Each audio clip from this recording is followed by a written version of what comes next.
Muri Zimbabwe tinokuchingamidzai zvigare kune chimwe chirongwa pano Facebook Secrets and Confessions. Tadzoka zvekare nemamwe messages. Regedzai tibva tapinda mumamessages edu atadzoka takakubatirai.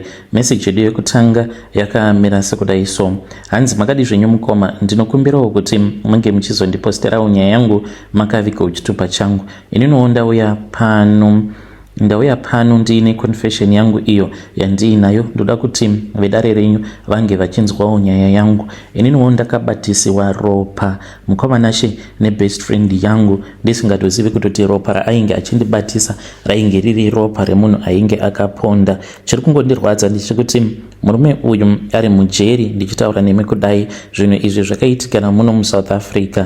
Please, you need to be very careful of who your friends are. Ndaizviziva hangu kuti mumwe wangu iye ainge aine marambadoro. Handizivi kuti ndakaudzwa kangani nemukadzi wangu, and what hurts me is that ndaitogara ndichitorova mukadzi nekuda kwefriend yangu, because iye manje zvaaita aipota achindinyengera achindiudzira zvekuita. Iye ainge aine zvimari mbichana. Saka ndaiti kana ndiine friend yangu aitondiudza kuti inini kumba mukadzi anotozviziva kuti handijairirwe uye zvekare haandiudziri zvekuita. Saka ndaizoti kana ndikadzokera kumba ndaibva ndachizotora advice yose yandainge ndichipiwa nebest friend yangu, then advice iyoyo mukoma ndo yandaizoishandisa mumba. Mukadzi aingoti kana akandiudza zvinenge zvichingondibohwa, then ndaibva ndatotanga kutomurova ndichitozhaka munhu ndisingatombomunyengereri. Zvose izvi zvandaita ndaifungidzira kuti zvimwe kuda ndokugona kwacho ikoko, ndokunzi uri baba ikoko. Saka ndakabva ndachizoti nerimwe zuva ndainge ndakatorara zvangu namadhamu. Saka madhamu vainge vachitongondiudza hope dzavainge vakarota vachiti ndakarota umwe wenyu achinzi aponda munhu. Ndikatomupindura rafu ndikabva ndati ndozvaunongofunga chete izvozvo, because madhamu ivo vainge vachinzi vainge vaine chivanhu chainge chiri pavari. Ndakatovatuka ndikatoti iwe ndozvaunongofunga chete, kana kuri kunzi chivanhu chako chivanhu chiri real kuchadii chati pamari, noti kungokurotesa zvinhu zvisina kana basa. Then ndipo pandakabva ndachizofonerwa nefriend yangu akabva anditi kouripi. Ndokubva ndachizomuudza kuti ndainge ndiri pamba. Akabva ati uya kunoku. Ndakatopinda mumotikari, then I drove ndikabva ndachizoenda ndikabva ndachizonomuona ainge ari kumba. Ndasvika kuya mukomanashi akabva anditi sha ndine kabasa kandoda kuti ndinge ndichikupa. Ndikati iri bo. Akangonditi ndine hembe shamari dziri mubhaketi umo dzandoda kuti unge uchindiwachira. Saka munongoziva kana uchiwirirana nembinga kana ikakuudzira zvekuita is obvious unotofanira kuti unge uchitoita zvinhu izvozvo usingabvunzi zvakawanda. Saka ndakabva ndakatora hembe dziya dzainge dziri mubhaketi ndikati ndichida kunodzisa muwashing machine. Akabva ati no, usadziisa muwashing machine, itadze kutowacha. Yakandiudza kuti ropa randainge ndichiona yainge iri dai yekubasa, because kubasa kwavo vaita zvekugadzira dai. Saka ndakabva ndachizongotanga kuwacha hembe dziya, but ndakatoona kuti rainge riri ropa. Handina kubvunza hangu zvakawanda. Izvo mukomanashi ainge atori nechitunha chemusikana uyo waainge achidanana naye muSouth African waainge akatoponda. Chitunha ichi mukoma ainge akachiisa muceiling. Handizivi kuti ainge achida kuzoita sei nechitunha ichocho. Ini ndiri busy ndiri kuwachana nehembe ndisina kana chandainge ndichitomboziva kuti ndo zviri kuitika. So ndakati ndapedza kuwacha hembe ndakangonzwa rimwe feeling rekuti pane chinhu chandibata kumusana kwangu, kundibata kunyatsokundidzvinya musana kwangu. Ndo pandakabva ndachizoti shamari ndapedza ndava kumboenda kudeni. Akabva ati okay. Takati tava kuda kubuda akangoti nhonga kaivhu. Ndikati ivhu like how? Ndisati ndapinda mumotikari. Akabva angonditi chingonhonga ivhu upukute tsoka dzako kana ngomwaya pabhutsu. Saka handina kunzwisisa kuti ainge achida kuzama kuti kudii. Iye kwava kutokotama akabva anhonga ivhu. Mushure mekunge anhonga ivhu ndopaakabva achizomwaya pabhutsu dzangu ndainge ndatova motikari, akanditi buritsa makumbo ako, ndokubva ndaburitsa makumbo angu, akabva andimwaya ivhu, ndokubva anditi it's fine, chiregedza kuburuka, chienda zvako, ndokubva atondivhurira gate. Ndakaenda kumba, but zvainge zvingori zvinhu zvainge zvichingondinetsa mupfungwa dzangu kuti asi bhururu wangu uyu chiko chiri kumbonyatsokuitika kwaari.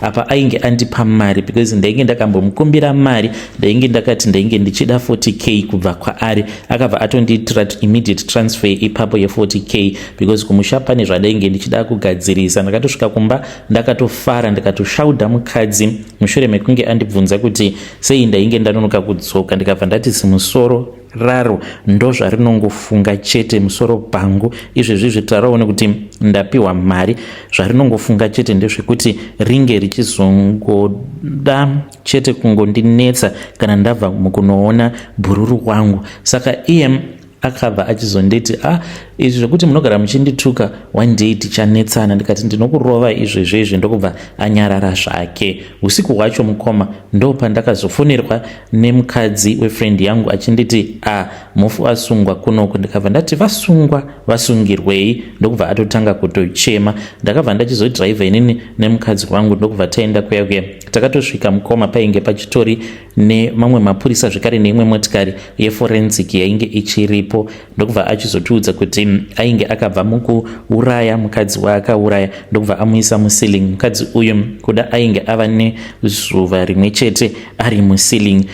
Mukoma zvinova zviri zvinhu zvakandinetsa. Ndingachitaura manje kuti pane hembe dzandainge ndatowachiswa dzainge dziine ropa, iye ainge atotorwa nemapurisa nechekare. Vakatombonditora statement, ndikabva ndati handina kana chandainge ndichiziva. Saka nyaya yakaitika ndeyekuti mukadzi uyu ainge achidanana naye vainge vatori nemwana vose. Saka mukadzi uyu pavakazoita divorce vainge vakawirirana kuti sezvo iye ainge agara aine mukadzi wake uyo waainge akasiya kuZimbabwe, then vakazongaitawo marriage of convenience yekuti uyu muSouth African ainge achidawo kuchengetwa sezvo friend yangu ainge ari munhu ainge aine mari. Saka achida kuchengetewa, kudaro vakabva vachizowirirana kuti vainge vachazoita marriage of convenience, then obva achizoita chitupa chemunomo. But after aita chitupa then obva vachizorambana, but aifanira kuti ange achizongoramba achingomuchengeta. That was what they had planned.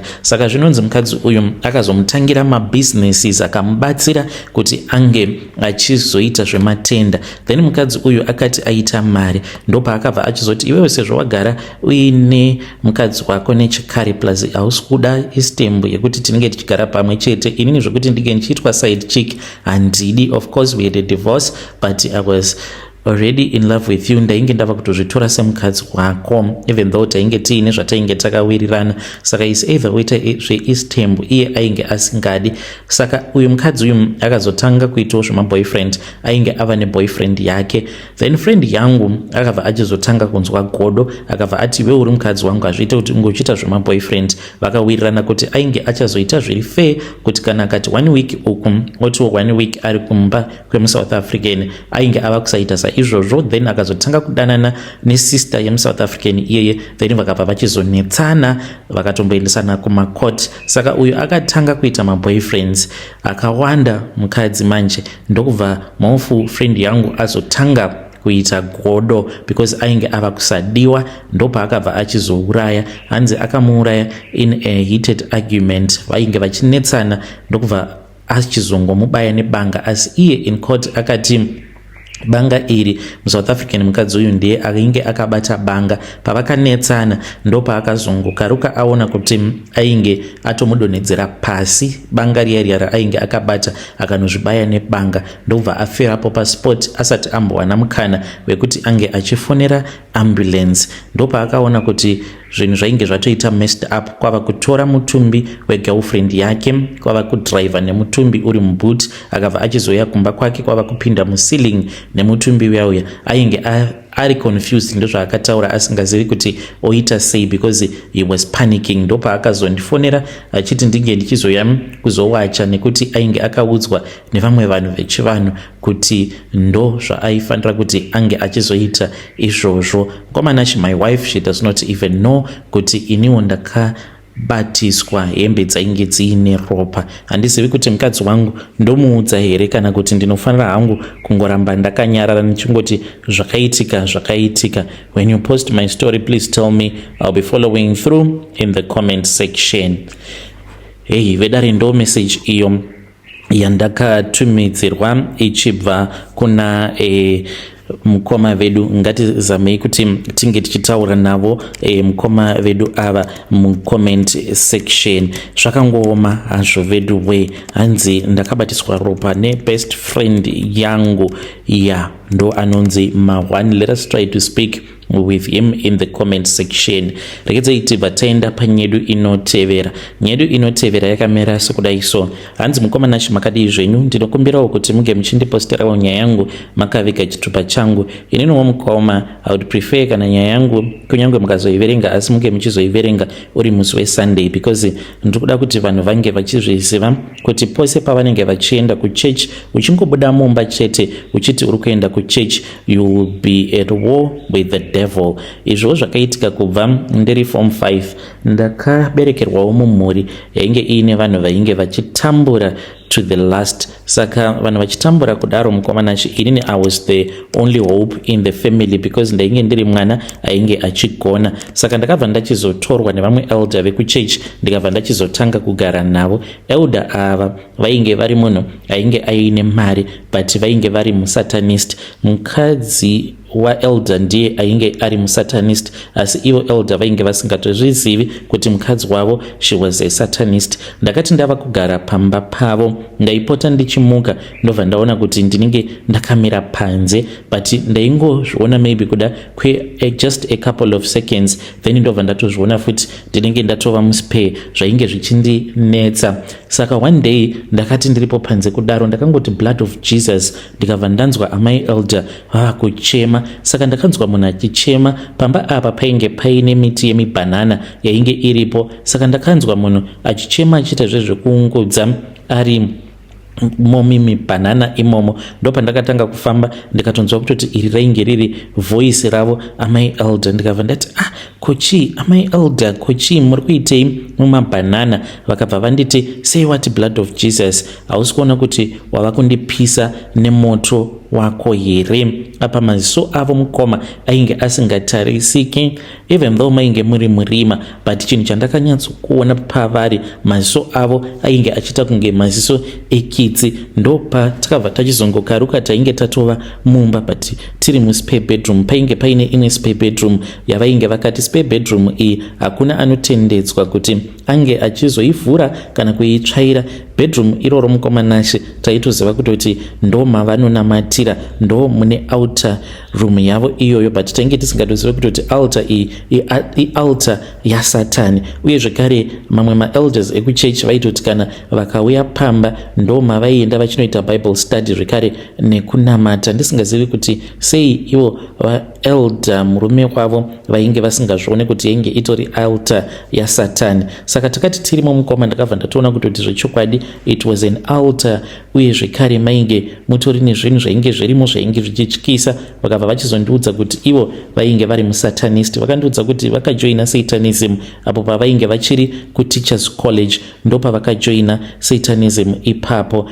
Then ndokubva vachizopiwa mission yavo yekuti vanofanira kuti vange vachizoita kuti wose anenge ari muchechi ange achizova weak, kushayisa simba vanhu muchechi rekunamata. Uye zvekare vaya vanoita intercession vange vachizongonamata zvavo nemazwi anenge ari pamusoro-soro, but kunamata kwavanenge vachiita minamato yavo isazombofa yakasvika kudenga kuna Mwari. Ndo mission yavo iyoyo.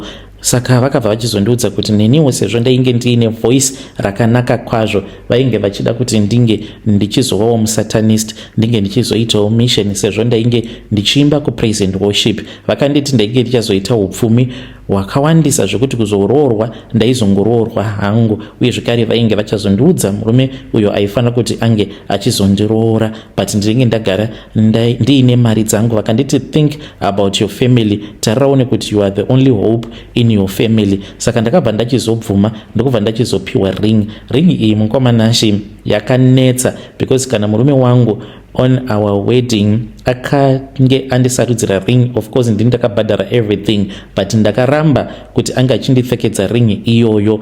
Akangondipfekedza ring yangu iyoyo yekudhara yandakapiwa namai elder, because I am married in the spiritual realm. Saka zvinoita here kuti mukadzi akaroorwa ange achizopfekedzwa zvekare imwe ring noumwe murume? Hazviiti. Saka ndozvakaitika pamuchato wamwana. Vakatoshamisika kuti ko sei munhu ari kupfekedzwa ring yekudhara, but hakuna hake akazvitaura. Vanhu vakangoti sezvo ring yacho maybe inodhura, but iring yandakapiwa iyoyo namai elder ndo inondipa connection kumurume wangu who is in the spiritual realm, but murume uyu he is a demon. Saka mukomana acho ndakabva ndachizobvuma each and every Sunday kana toenda kuchechi zvataiita inini namai elder taitanga taita mhiko dzedu tichidaidza mweya yemadhimoni. Mweya yemadhimoni iyo yatinenge tadaidza, mweya iyo yomukoma yaibva yachizouya yobva yachizopinda matiri zvekuti taizoenda kuchechi zvedu,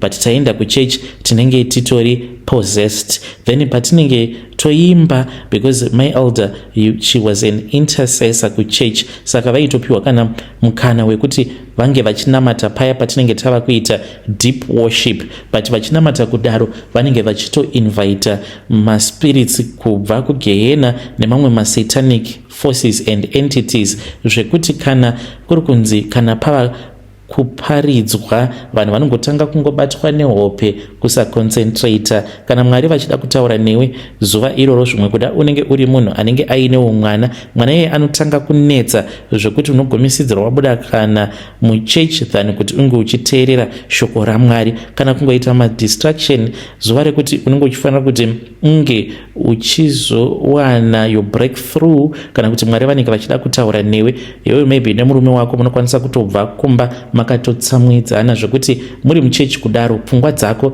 dzinenge dzingori pama arguments avo amunenge maita. Saka advice yangu yandauya nayo uye zvekare chikumbiro changu ndechekuti munge muchizoverenga nyaya iyi uri musi weSunday.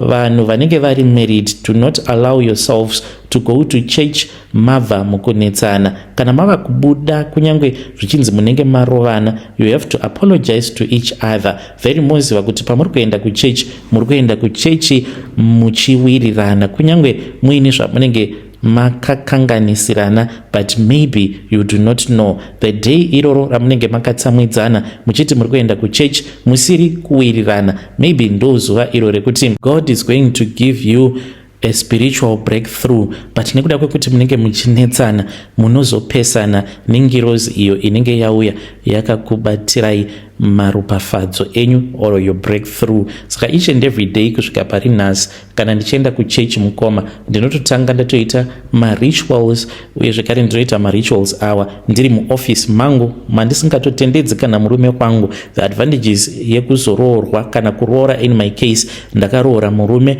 anobvawo kumhuri isina mari, saka inini kudzinza kwavo vanotondiona sekunge ndini Mwari wavo. Anything that I say anotozviita. Saka nditori nebedroom muoffice imomo mandinotombopinza maboyfriends avo andinenge ndichida kushandisa pamhiko dzangu, asi izvi ndinozviitawo nerespect. Haatozvizivi kuti kana asipo pamba ndo zvandinotomboita. Saka ndinotanga ndapindamo muoffice mangu ndatopedza mukoma. Murume wangu dzimwe nguva anozotopopota because anenge atogara nevana mumotikari vatondimirira kuti tinge tichibuda, then ndipo pandinobva ndachizodaidza mweya yose isina kunaka, all evil forces that are from the satanic kingdom, so that they can come and possess me. Ndinozoti kana ndabata mic ndikatanga kuimba mukomanashi, zvechokwadi munoti pano Mwari wava kuburuka izvo kwani anenge ari madhimoni, sezvo zvamunoziva kuti Lucifer Mwari wedu ndiye ane voice